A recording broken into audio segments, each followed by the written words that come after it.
करण बजाज एक Indian technology entrepreneur और author है। Karan Bajaj White Hat Junior edtech company के सीईओ भी रह चुके हैं। करण बजाज ने 4 नॉवेल्स लिखी हैं और एक फाइनेंस बुक भी लिखी है, जैसे keep of the grass, Johnny gone down, the seeker, the yoga of max इस कंटेंट वेबसाइट। और करण बजाज ने एक finance book the freedom manifesto भी लिखी है, जो अभी 28 नवंबर 2022 को पब्लिश हुई थी। करण के पिता एक आर्मी ऑफिसर थे, जिसके कारण उनकी स्कूलिंग आर्मी स्कूल में हुई थी। करण ने 2000 में बिरला इंस्टीट्यूट ऑफ टेक्नोलॉजी से बैचलर ऑफ इंजीनियरिंग कंप्लीट करी थी और फिर करण बजाज ने 2002 में आईआईएम बेंगलोर से एमबीए कंप्लीट करी थी। एमबीए कंप्लीट करने के बाद करण बजाज ने प्रोक्टर एंड गैम्बल को as a brand manager join किया था। फिर करण बजाज ने 2008 में बोस्टन कंसल्टिंग ग्रुप को as a management consultant join किया था। उसके बाद करण बजाज ने 2010 में Kraft as a marketing director join किया था। इसके बाद 2016 में वो मुंबई मूव्ड हो गए थे,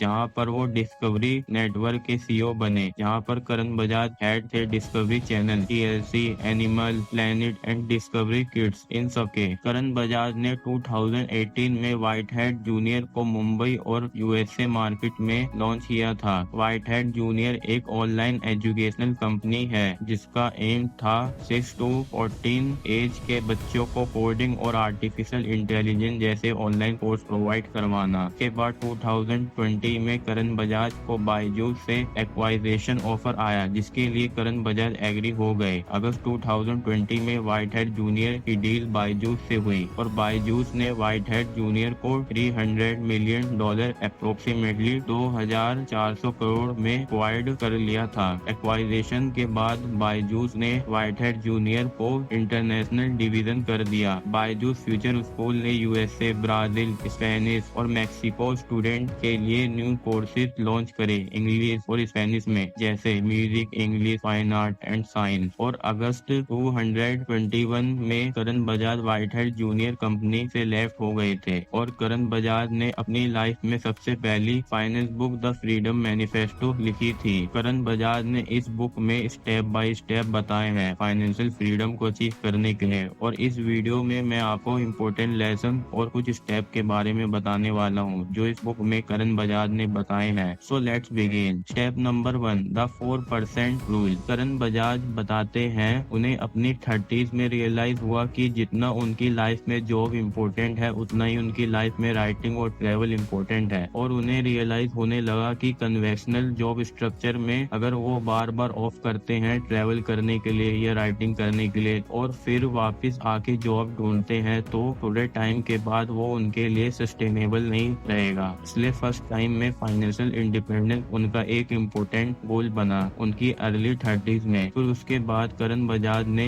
ये द 4% रूल डिस्कवर करा, जो उनकी लाइफ में बहुत ज्यादा यूजफुल रहा। में जो भी आप एनुअल एक्सपेंसेस हैं, अगर आप प्रोजेक्ट करें लॉन्ग टर्म में कि आपके annual expenses at the age of 30, 40, 50, 60 में जो भी आप एवरेज एनुअल एक्सपेंसेस का नंबर माने, average annual expenses divide by 4% is equal to target net profit. For example, और अगर आप एनुअल एक्सपेंसेस का प्रोजेक्ट करते हैं कि आपको कंफर्टेबल लाइफ जीने के लिए आप 50 lakhs एनुअली स्पेंड करेंगे, तो 50 lakhs divide by 4% is equal to 12.5 crore. ये आपका नेटवर्थ का टारगेट होना चाहिए। How the 4% has been determined. ये कैसे डिटरमाइंड हुआ 4%? 4% यहाँ से आया कि अगर आप कंजर्वेटिव इन्वेस्टमेंट भी करें या फिर थोड़ा सा एक्सेलरेटेड इन्वेस्टमेंट भी करें, investment return minus inflation plus taxes is equal to 4%। तो उस इन्वेस्टमेंट का return minus inflation plus taxes will on an average भी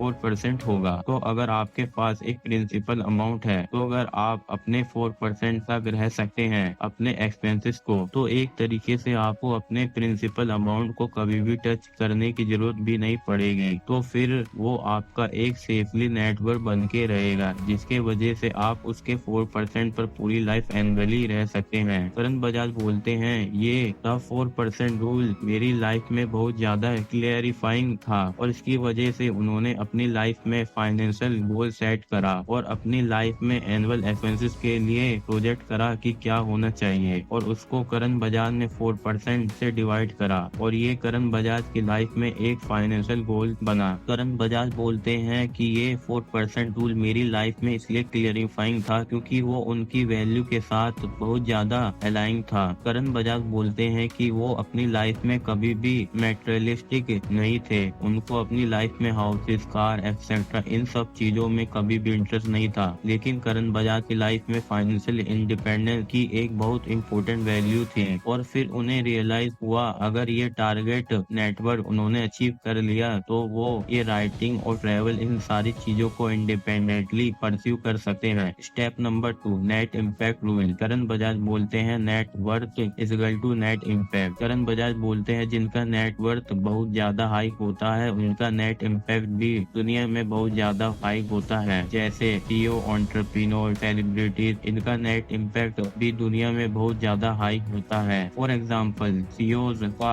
आगे जाके अपने कैरियर में नेट वर्थ इसलिए इंक्रीज होता है क्योंकि उनका नेट इम्पैक्ट एक्सपेंड होता है। Net impact equal to magnitude into depth. Karan Bajaj इस फॉर्मूले से बताते हैं कि आप कितने लोगों को टच कर रहे हैं और कितना डीपली टच कर रहे हैं, इससे ही आपका नेट इम्पैक्ट बढ़ेगा। नेट इम्पैक्ट सीईओज का बहुत हाई होता है क्योंकि उनके जो ऑर्गेनाइजेशन है सीईओज के डिसीजन से ऐसा प्रोडक्ट क्रिएट करते हैं जिसकी वजह से वो मिलियंस ऑफ लोगों को टच करते हैं और डीपली टच करते हैं। इसलिए अगर आपको भी अपनी लाइफ में हाई नेट वर्थ चाहिए तो उसके लिए आपको भी हाई इम्पैक्ट पर फोकस करना होगा। Step number 3, how to create a high net impact. Entrepreneur अपने प्रोडक्ट क्रिएट करते हैं जैसे फेसबुक हुआ या एप्पल हुआ और उनका जो प्रोडक्ट है उनका मिलियंस ऑफ लोग यूज कर रहे हैं और डीपली यूज कर रहे हैं तो ऑब्वियसली इनका नेट वर्थ हाई है। करण बजाज बोलते हैं नेट वर्थ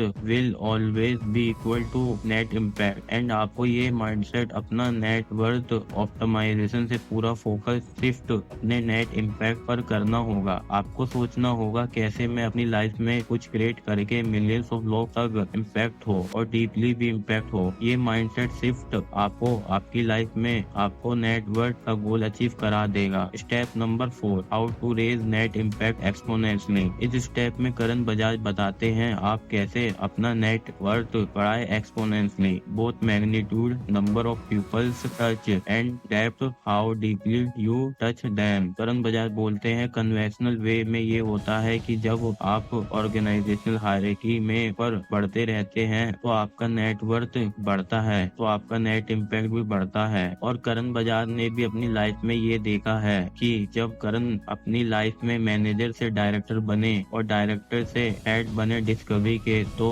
उनका ऑब्वियसली नेटवर्क बढ़ा क्योंकि उनका नेट इम्पैक्ट भी बढ़ा। लेकिन करण बजाज बोलते हैं कि ये एक इंक्रीमेंटल तरीका है नेटवर्थ बढ़ाने का। करण बजाज बोलते हैं अगर आपको अपनी लाइफ में नेटवर्क को एक्सपोनेंशियली बढ़ाना है तो आपको 3 टेक्निक्स के बारे में जानना होगा। Technique number 1, ownership. Ownership solve magnitude into depth problem. Karan Bajaj बोलते हैं अगर आपने खुद का कुछ ओन करा तो आपके पास पूरा टूल है का मैग्नीट्यूड और डेप्थ को कंट्रोल करने का और उसका ओनरशिप बढ़ाने का। करण बजाज बताते हैं एक टाइपिकल ओनरशिप करने के लिए 7 to 10 ईयर्स लगते हैं। अगर आपने अपनी लाइफ में एक वेंचर करा या मल्टीपल वेंचर करे, अगर एक वेंचर करा तो स्टार्टअप का भी टाइमिंग एस्टेब्लिश टू एग्जिट होने में भी ऑन एवरेज 7 ईयर्स लगते हैं। तो फिर इस पीरियड में आपने मल्टीपल वेंचर करे क्योंकि फर्स्ट टाइम में आप अपने ओनरशिप आइडिया को नहीं एक्सपेक्ट कर सकते हैं कि वो 1-2 साल में चल जाएगा और इमीडिएटली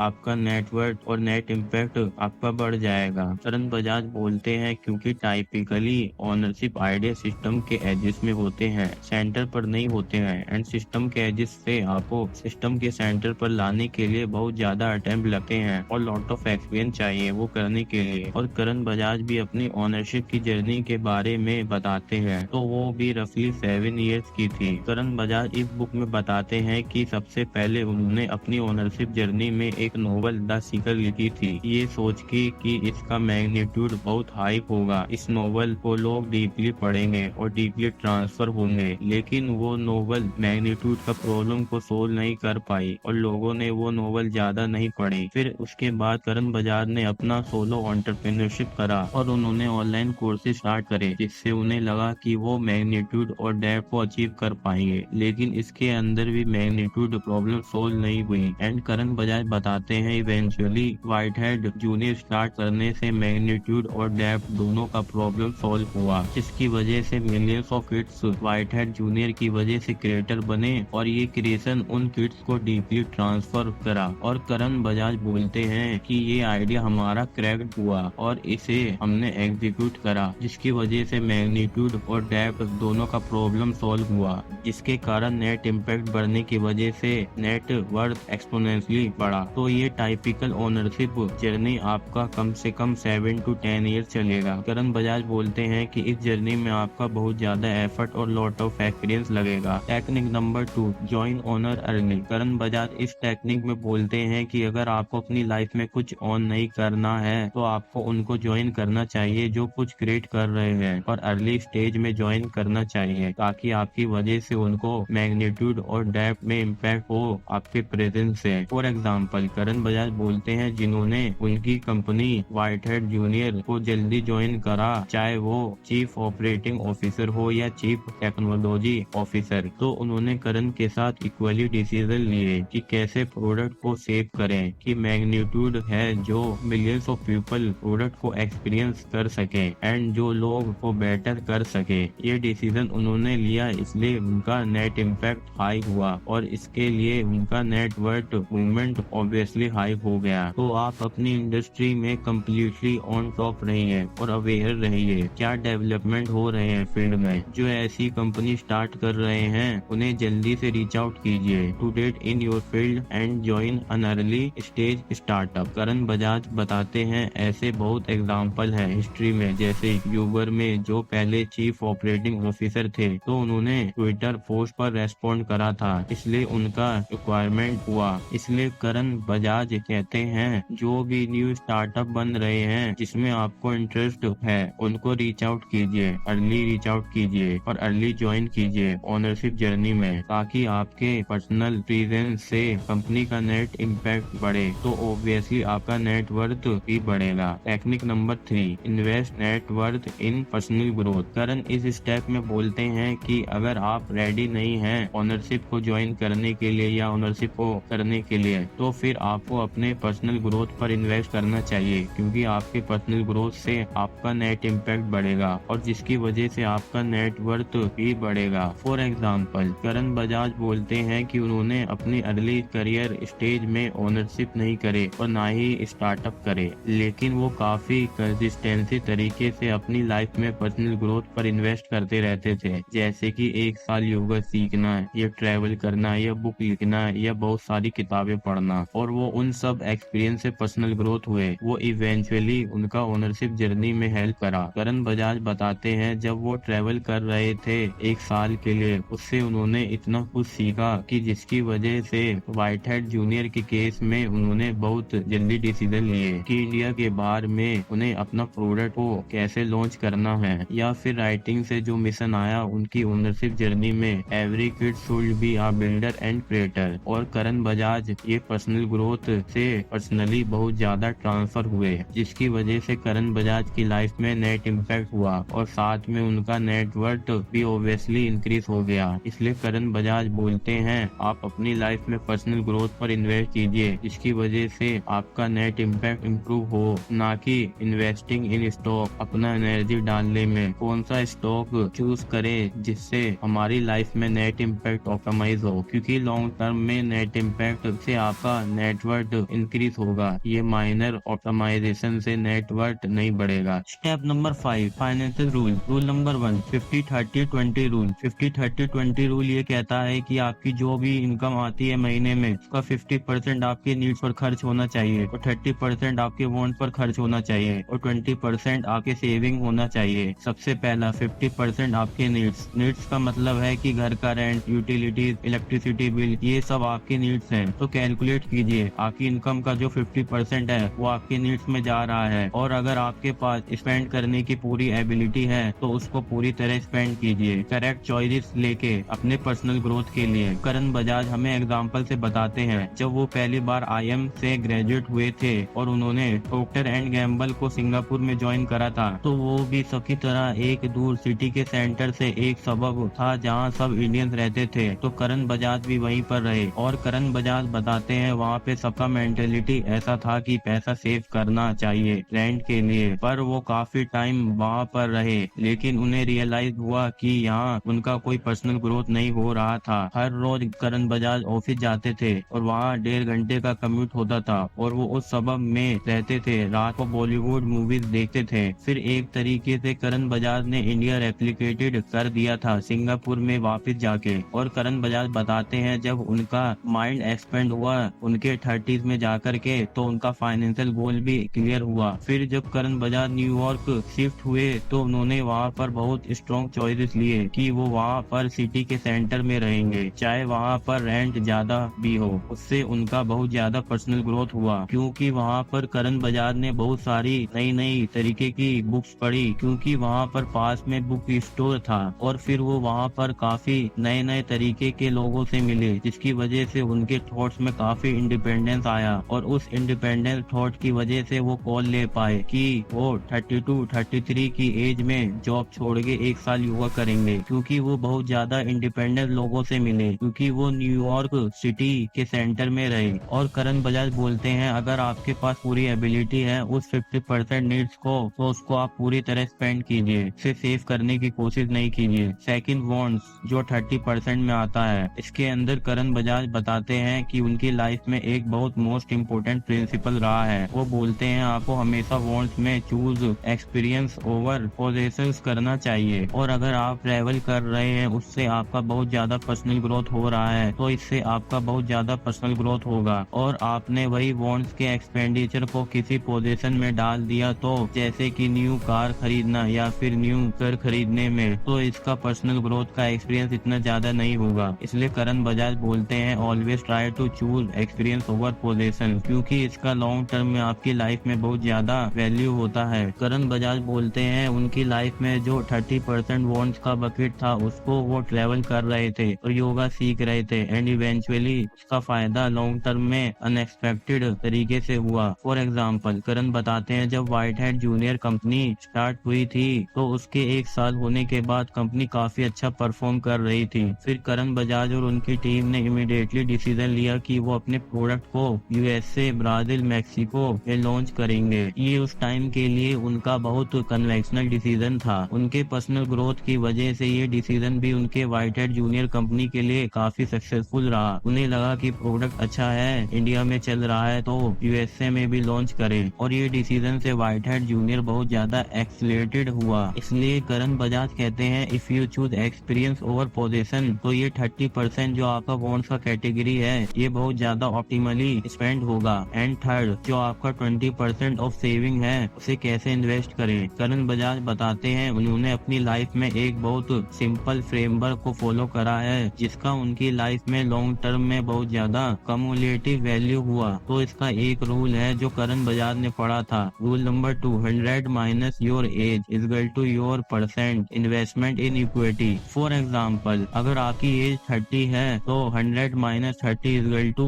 70% ऑफ योर सेविंग्स, मतलब 70% जो आपकी सेविंग है वो हमेशा इक्विटी मार्केट में जाना चाहिए। वो इसलिए क्योंकि लॉन्ग टर्म में इक्विटी मार्केट हमेशा ग्रो होता है, जैसे कि जीडीपी इंक्रीज होता है, कंपनीज का पोटेंशियल इंक्रीज होता है, इक्विटी मार्केट इसका रिफ्लेक्शन होता है, इसलिए ये लॉन्ग टर्म में ग्रो करता है। शॉर्ट टर्म में वो अप्स एंड डाउन्स के थ्रू जाएगा और अगर आपकी एज कम है तो आप ये शॉर्ट टर्म में ups and downs easily weather कर सकते हैं लॉन्ग टर्म गेन्स के लिए। और अगर आपकी एज ज्यादा है, जैसे आपकी एज 80 है तो 100 माइनस 80 इज इक्वल टू 20%। ज्यादा पैसा आपको इक्विटी मार्केट में नहीं जाना चाहिए क्योंकि आपके पास इतना टाइम नहीं है कि आप वो अप्स एंड डाउन वेदर कर सके। तो ये simple rule 100 minus your as investment into equity market को करण बजाज ने अपनी लाइफ में फॉलो करा है। जनरली करण बजाज बताते हैं कि वो कंजर्वेटिव रहते थे अपनी इन्वेस्टमेंट करने के लिए। करण बजाज बताते हैं वो अपना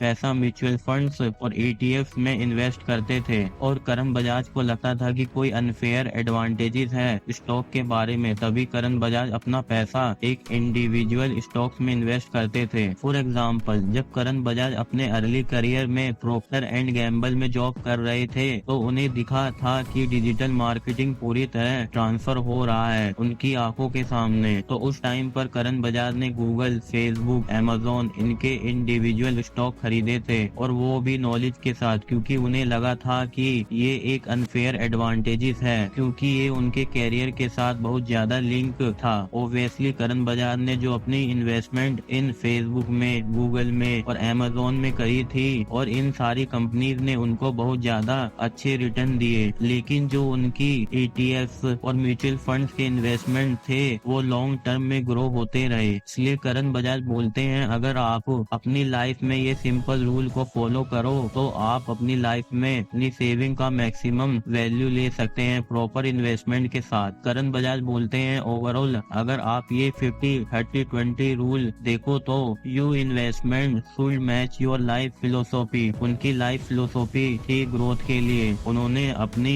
सारी इन्वेस्टमेंट को उस ग्रोथ के थ्रू सेंटर करा। 50-30-20 रूल। Number 1, needs. इसमें करण बजाज फुल्ली स्पेंड 50% अपनी नीड्स पर करते थे। Number 2, want. Experience over positions करते थे करण बजाज, इसमें हमेशा एक्सपीरियंस को चूज करते थे अपने पोजीशंस के बजाय। Number 3, saving. इसमें करण बजाज स्टॉक इन्वेस्टमेंट करते थे। करण बजाज इसमें इक्विटी मार्केट में इन्वेस्ट करते थे, और वो हमेशा कंजर्वेटिव रहते थे अपनी इन्वेस्टमेंट के लिए। और अगर आप भी अपनी लाइफ में ये फाइनेंशियल इन्वेस्टमेंट रूल को फॉलो करते हो तो आपको भी अपनी लाइफ में काफी ज्यादा अच्छे रिटर्न मिल सकते हैं। दोस्तों आज की वीडियो में बस इतना ही। अगर आपको ये वीडियो पसंद आया तो इस वीडियो को लाइक करो, और ऐसी ही बुक समरी देखने के लिए इस चैनल को सब्सक्राइब करो। And good bye.